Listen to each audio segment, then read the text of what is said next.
PSC ബുള്ളറ്റിൻ്റെ feature ബയോളജിയിലെ അസ്ഥി വ്യവസ്ഥ topic. നമ്മളിതിൻ്റെ മുമ്പ് 10 ക്വസ്റ്റ്യൻസ് മുമ്പത്തെ ഒരു വീഡിയോ ചെയ്തിട്ടുണ്ടായിരുന്നു. അതിൻ്റെ ബാക്കിയുള്ള 10 ക്വസ്റ്റ്യൻസാണ് വളരെ ഇമ്പോർട്ടൻ്റ് ആണ്. ബാഹ്യാസ്ഥികൂടത്തിന് ഉദാഹരണങ്ങൾ: നഖം, തലമുടി, കൊമ്പ്, കുളമ്പ്. ആന്തരിക അവയവങ്ങളെ പൊതിഞ്ഞ് സൂക്ഷിക്കുന്ന അസ്ഥികൂടമാണ് അക്ഷാസ്ഥികൂടം. അക്ഷാസ്ഥികൂടം.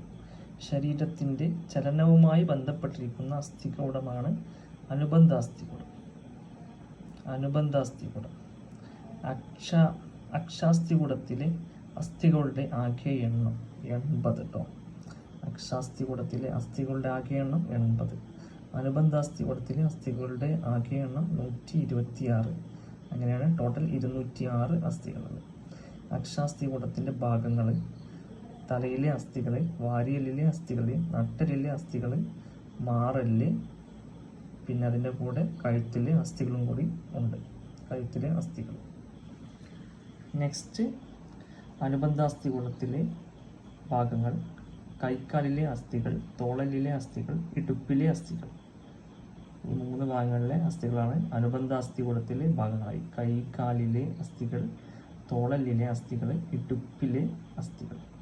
മനുഷ്യ ശരീരത്തിലെ ഏറ്റവും വലിയ അസ്ഥിയാണ് തുടയെല്ല്. മനുഷ്യ ശരീരത്തിലെ ഏറ്റവും വലിയ അസ്ഥി തുടയെല്ല്. ഏറ്റവും നീളം കൂടിയ അസ്ഥി തുടയെല്ല് തന്നെയാണ്. മനുഷ്യ ശരീരത്തിലെ ഏറ്റവും നീളം കൂടിയ അസ്ഥി തുടയെല്ല്. മനുഷ്യ ശരീരത്തിലെ ഏറ്റവും ചെറിയ അസ്ഥി സ്റ്റേപ്പിയസ് കേട്ടോ. ചെവിയിലെ അസ്ഥിയാണ് മനുഷ്യ ശരീരത്തിലെ ഏറ്റവും ചെറിയ അസ്ഥി സ്റ്റേപ്പിയസ്. ചെവിയിൽ കാണപ്പെടുന്ന അസ്ഥികളാണ് malleus, incus, stapes. Malleus, incus, സ്റ്റേപ്പിയസ്.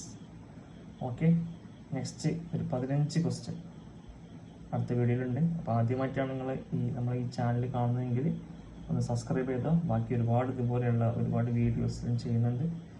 Important ആയിട്ടുള്ള ഒരുപാട് ഏറ്റവും പുതിയ PSC ബുള്ളറ്റിന് അതുപോലെ തൊഴിൽ രീതിയിലൊക്കെയുള്ള ഒരുപാട് ക്വസ്റ്റ്യൻസുകളും ഫീച്ചേഴ്സുകളും ഇമ്പോർട്ടൻ്റ് ആയ നോട്ട്സുകളും കാര്യങ്ങളും അതുപോലെ GK കാര്യങ്ങളൊക്കെ നമ്മൾ ചെയ്യുന്നത് എല്ലാം ഒന്ന് നോട്ട് ചെയ്യാം കേട്ടോ. ഓക്കെ.